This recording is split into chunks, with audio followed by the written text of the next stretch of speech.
हाय दोस्तों, good morning to all of you. दोस्तों जय हिंद, जय भारत। मैं हिम्मत सिंह काला, भारतीय संविधान का एक शिक्षक।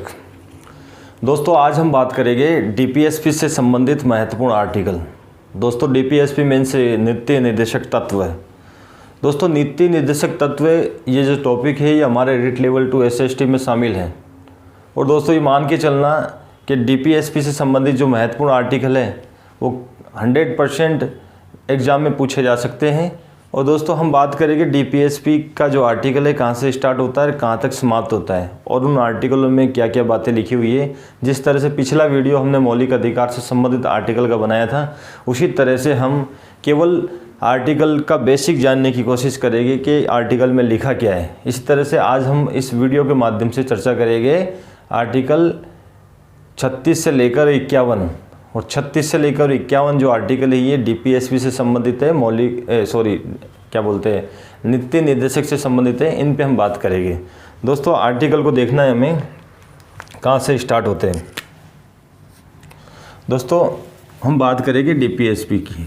डीपीएसपी, ये जो डीपीएसपी है इसका आर्टिकल स्टार्ट होता है 36 से लेकर 51 तक। 36 से लेकर 51 तक कहने का मतलब है नीति निर्देशक तत्व। दोस्तों ये हमारा टॉपिक का आज मेन पॉइंट है। डीपीएसपी 36 से लेकर 51 तक हम बात करेंगे। डीपीएसपी 36 से लेकर 51 तक की। दोस्तों आर्टिकल अनुच्छेद 36 में क्या लिखा है। दोस्तों अनुच्छेद 37 में क्या लिखा है। अनुच्छेद 38 में क्या है। अनुच्छेद 39 में क्या है। अनुच्छेद 40, अनुच्छेद 41, अनुच्छेद 42, अनुच्छेद 43, अनुच्छेद 44, अनुच्छेद 45, अनुच्छेद 46, अनुच्छेद 47, अनुच्छेद 48, अनुच्छेद 49, अनुच्छेद 50, अनुच्छेद 51। अनुच्छेद 51। दोस्तों अनुच्छेद 36 से लेकर अनुच्छेद 51 तक हम बात करेंगे।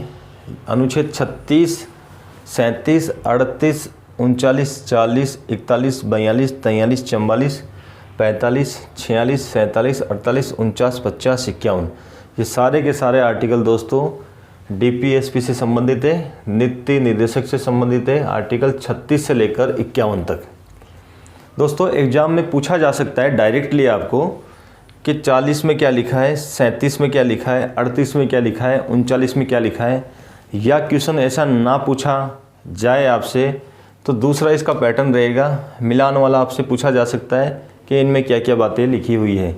दो ही प्रकार से आपको क्वेश्चन पूछेगा एग्जामिनर। दोस्तों ध्यान में रखना है कि आपको 36 में क्या लिखा है। अब यहाँ पर हम बात करेंगे 36 में क्या है। दोस्तों 36 में क्या है ये ध्यान रखना है आपको। 36 में लिखा है दोस्तों राज्य की परिभाषा। राज्य की परिभाषा जैसा आपने आर्टिकल मूल अधिकार से संबंधित आर्टिकल 12 को पढ़ा था उसी तरह से राज्य की परिभाषा यहाँ पर लिखी हुई है। तो ध्यान रखना है राज्य की परिभाषा 36 में है और 37 में क्या है। 37 में है अवाद्य, अवाध। DPSP जो है, DPSP जो है अर्थात नीति निर्देशक तत्व, directive principle of state policy, ये क्या है? अवाध है। क्या है? अवाध है, वाद्य होगी नहीं ये। आगे हम पढ़ेंगे इसे। आगे देखते हैं 38 कल्याणकारी, कल्याणकारी। यहाँ पर केवल आपको ये बेसिक ध्यान रखना है कि इन आर्टिकलों में लिखा क्या है, कल्याणकारी। आगे हम बात करते हैं 39, इसमें लिखा है समान कार्य के लिए समान वेतन, समान कार्य के लिए, समान कार्य के लिए, कार्य के लिए समान वेतन, समान कार्य के लिए समान वेतन। 40 में लिखा है ग्राम पंचायतों का गठन, 40 में लिखा है ग्राम पंचायतों का गठन, पंचायतों का गठन, ये ध्यान रखना है। 40 में लिखा है ग्राम पंचायतों का गठन। 41 में लिखा है काम शिक्षा रोजगार, 41 में लिखा है काम शिक्षा रोजगार, रोजगार, काम शिक्षा रोजगार, ये ध्यान में रखना है आपको। 42 में लिखा है मानवोचित दशा है या न्याय संगत दशा है या प्रसूता सहायता लिख लो आप, प्रसूता सहायता, प्रसूता सहायता, ये ध्यान रखना है आपको। 43 में लिखा है निर्वन मजदूरी, निर्वाह मजदूरी,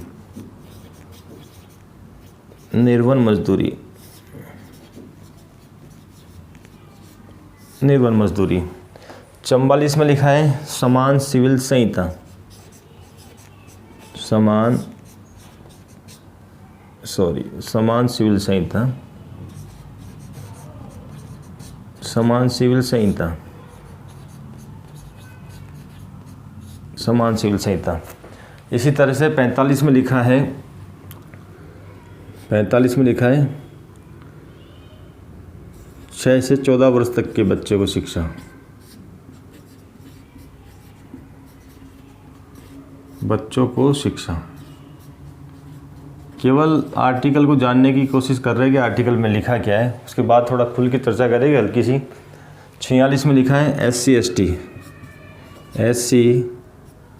ST OBC को शिक्षा आर्थिक सहायता, आर्थिक सहायता, आर्थिक सहायता, शिक्षा आर्थिक सहायता। इसी तरह से 47 में है पोषाहार, पोषाहार, स्वास्थ्य सेवाएं, स्वास्थ्य सेवाएं, ध्यान रखना है आपको, स्वास्थ्य सेवाएं। 48 में है कृषि व पशुपालन, कृषि पशुपालन,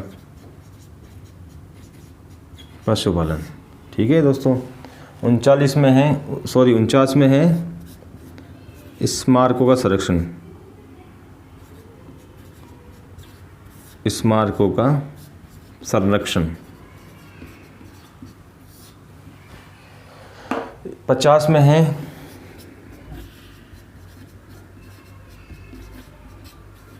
कार्यपालिका तथा न्यायपालिका का पृथक्करण, न्यायपालिका का पृथक्करण, न्यायपालिका का पृथक्करण। 51 में हम देखें तो विदेश नीति की बात करेंगे हम। विदेश नीति, विदेश नीति मतलब अभी बताऊंगा आपको मैं। विदेश नीति, विदेश नीति दोस्तों हम बात कर रहे हैं DPSP नीति निर्देशक तत्व से संबंधित महत्वपूर्ण आर्टिकल 36 से लेकर 51। 236 में क्या लिखा है? 236 में लिखा है राज्य की परिभाषा। जिस तरह से हमने आर्टिकल 12 पढ़ा था, मूल अधिकार से संबंधित आर्टिकल जो 12 पढ़ा था, उसी तरह से राज्य की परिभाषा यहाँ पर भी दी हुई है। 36 में दिया हुआ है राज्य की परिभाषा। 37 में अवाध, DPSP अवाध, अर्थात DPSP का हनन होने पर, मौलिक अधिकार का हनन होने पर हम कोर्ट में जाते हैं तो वहाँ पर मौलिक अधिकार वाद योग्य हो जाते हैं। लेकिन डीपीएसपी का अर्थात नीति निर्देशक तत्व का अगर हनन होता है तो हम कोर्ट में नहीं जा सकते। यहाँ पर डीपीएसपी क्या हो जाते हैं, अवादी योग्य हो जाते हैं, अर्थात वाद नहीं लाया जा सकता डीपीएसपी के संदर्भ में। कल्याणकारी की हम बात करें तो यहाँ पर राज्य कैसा होना चाहिए, कल्याणकारी होना चाहिए। यहाँ पर राज्य कैसा होना चाहिए, कल्याणकारी होना चाहिए। राज्य कैसा होना चाहिए, कल्याणकारी। राज्य कैसा होना चाहिए, कल्याणकारी होना चाहिए। कैसा होना चाहिए, कल्याणकारी। अर्थात राज्य कल्याण में वृद्धि करेगा। राज्य कल्याण में क्या करेगा, वृद्धि करेगा। राज्य की जनता को कल्याणकारी योजनाएं दी जाएगी, राज्य द्वारा दी जाएगी और राज्य कल्याण में वृद्धि करेगा। इस तरह से ये ध्यान में रखना है कि कल्याणकारी राज्य की बात, वेलफेयर स्टेट की बात 38 में बताई गई है, डीपीएसपी के अनुच्छेद 38 में बताया गया है। ये ध्यान में रखना है। समान कार्य के लिए समान वेतन, समान कार्य के लिए समान वेतन। पद एक है, चाहे स्त्री हो चाहे पुरुष हो, लेकिन उसे वेतन समान रूप से मिलेगा। वेतन में भेदभाव नहीं किया जा सकता है। समान कार्य के लिए समान वेतन। दोस्तों अनुच्छेद जो 39 है, अनुच्छेद जो 39 है, इसमें ए बी सी डी इस तरह से काफ़ी क्लोज दिए हुए हैं। हम यहाँ पर उसे नहीं पढ़ेंगे, लेकिन मौखिक रूप से एक बात बताना चाहता हूँ। यहाँ पर कभी कभी 39A पूछा जाता है, कभी कभार 39A पूछा जाता है। 39A ये ध्यान रखना है, 39A के बारे में पूछा जाता है। तो यहाँ पर 39 में तो लिखा है समान कार्य के लिए समान वेतन। यहाँ पर निःशुल्क विधिक सहायता की बात आती है। निःशुल्क, ये ध्यान रखना है, निःशुल्क विधिक सहायता, विधिक सहायता, निःशुल्क विधिक सहायता की बात आती है। ध्यान रखना है आपको। इस तरह से बी में भी लिखा हुआ है, बी में लिखा हुआ है कि जितने भी संसाधन होंगे देश में उसका समान रूप से हित में प्रयोग किया जाएगा। सी में लिखा हुआ है धन के केंद्रीकरण पर रोक होगी। हम ज़्यादा इस आर्टिकल को यहाँ पर नहीं पढ़ेंगे, कन्फ्यूजन हमें नहीं होना है। हमें तो इतना ध्यान रखना है कि अनुच्छेद 39 में लिखा क्या है, 39 में लिखा क्या है, समान कार्य के लिए समान वेतन। और इसे भी आप थोड़ा सा ध्यान रखना है। 39A में निःशुल्क विधिक सहायता की बात बताई गई है। 40 में लिखा है ग्राम पंचायतों का गठन। 40 में लिखा है ग्राम पंचायतों का गठन। 40 में क्या लिखा है, ग्राम पंचायतों का गठन। ग्राम पंचायतों का गठन राज्य करेगी। ये ध्यान रखना है कि सारे कार्य कर कौन रहा है, राज्य। ग्राम पंचायतों का गठन कौन करेगी, राज्य करेगी।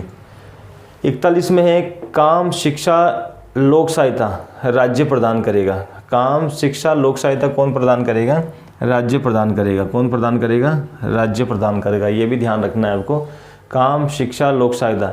यहाँ पर दोस्तों बताया गया है वृद्ध पुरुष, जो वृद्ध पुरुष है उसके बारे में बताया गया है। विकलांगों को सहायता, विकलांगों को सहायता, ये भी ध्यान रखना है आपको। विकलांगों को सहायता, वृद्ध पुरुषों को सहायता, रोजगार की व्यवस्था कौन करेगा, राज्य करेगा। ये स्पष्ट लिखा है काम शिक्षा और रोजगार में। प्रसूता सहायता, यहाँ पर प्रसूता सहायता न्याय संगत दशाएं या मानवीय दशाओं के बारे में बताया गया है। प्रसूता सहायता, प्रसूता सहायता आप देखते होंगे जैसे स्कूल में जो गवर्नमेंट टीचर होती है उसे पीएल मिलता है। उसे क्या मिलता है, पीएल मिलता है। और उसके साथ साथ एक सीसीएल का भी प्रावधान किया गया है। सीसीएल चाइल्ड केयर लीव का प्रावधान किया है। पीएल जो है दोस्तों ये लगभग आपको पता होना चाहिए, ये 6 माह का मिलता है। कितने माह का मिलता है, पीएल 6 माह का मिलता है। पीएल मिलता है 6 माह का मिलता है, ठीक है। दिन पूछा जाता है तो ध्यान रखना है 180 दिन। दिन पूछा जाए तो 180 दिन। प्रसूता सहायता की बात कर रहा हूँ मैं यहाँ पर, ठीक है। सरकारी सेवाओं में कार्यरत जो कार्मिक है, जो महिला है, उसे 6 माह का पीएल मिलता है, प्रसूता सहायता मिलती है। और 180 दिन के बारे में बताया गया है, 6 माह या 180 दिन। यहाँ सीसीएल के बारे में बताया गया है। सीसीएल अभी हाल ही में शुरू हुआ है, ये 2 वर्ष के लिए मिलता है दोस्तों। चाइल्ड केयर लीव होता है, इसकी full form child care leave. Child care leave के माध्यम से कार्मिक जो है सरकारी सेवा में है उसे 2 वर्ष का सीसीएल मिलता है। 2 वर्ष को हम देखते हैं 730 दिन। 2 वर्ष को हम देखते हैं 730 दिन। 730 दिन का मिलता है। ये भी ध्यान रखना है। पूछा तो नहीं जाएगा लेकिन फिर भी ध्यान रखना है आपको। प्रसूता सहायता में अनुच्छेद 42 में पूछा जा सकता है कि महिलाओं को कितना पीएल मिलता है, तो 6 माह का मिलता है। दिन पूछे तो 180, सीसीएल पूछे तो 2 वर्ष और दिन पूछे तो 730 दिन। इस तरह से निर्वन मजदूरी आर्टिकल 43 में बताया गया निर्वन मजदूरी जीवन जीने के लिए कुछ भी मजदूरी की जा सकती है। निर्वन मजदूरी के अंदर आप कुटीर उद्योग को भी शामिल कर सकते हो। किसको?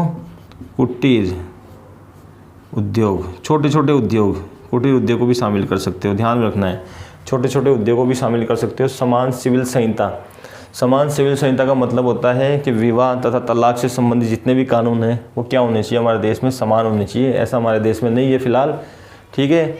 मुस्लिम धर्म के लिए अलग अलग कानून है, हिंदू धर्म के लिए अलग कानून है। समान सिविल संहिता का मतलब ही यही होता है, विवाह तथा तलाक से संबंधित कानून एक होने चाहिए, ये ध्यान रखना है।